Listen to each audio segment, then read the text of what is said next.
Tonight, two Detroit police commissioners are asking how a sergeant with a laundry list of misconduct allegations was promoted just months after he was nearly fired. It's a story the 7 investigators first broke here on 7. And tonight, 7 investigator Ross Jones has more on why those commissioners say holding cops accountable is easier said than done.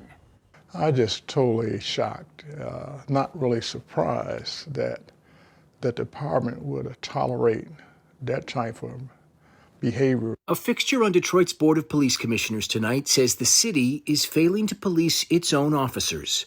Willie Bell says our investigation into Sergeant Stephen Koo highlights how the department isn't reining in troubled cops.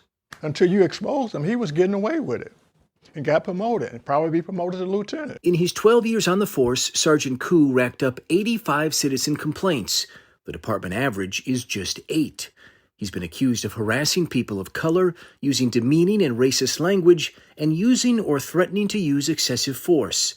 Koo denied virtually all of the allegations against him. He was promoted to sergeant in 2019. 88 different people are not going to just complain about you. I'm pretty sure that they haven't gotten together and got a little group together to complain about you.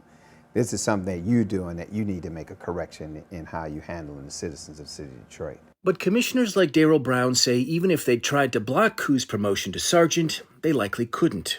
The board has tried in the past with other officers and failed. Last year, they voted not to promote Corporal Dwayne Jones, caught on camera punching a naked mentally ill woman in the hospital.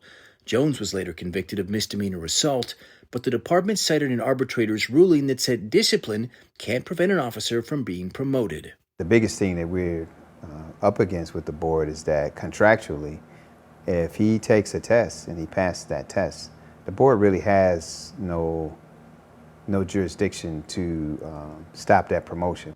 But throughout his career, Sergeant Koo has seldom been disciplined. In fact, we found that several of the sustained complaints against him were later dismissed, with no reason documented. Commissioners Bell and Brown say they need to understand why, and Interim Chief James White says that's being looked into as we speak. Today, Sergeant Koo is off the street and on desk duty. We want to see a better system of accountability, and that's the whole thing. Accountability is broken. It's not there. Sergeant Koo has declined repeated requests for comment for these stories. The Detroit Lieutenants and Sergeants Association has not returned our calls for comment. From DPD headquarters, I'm Ross Jones, 7 Action News.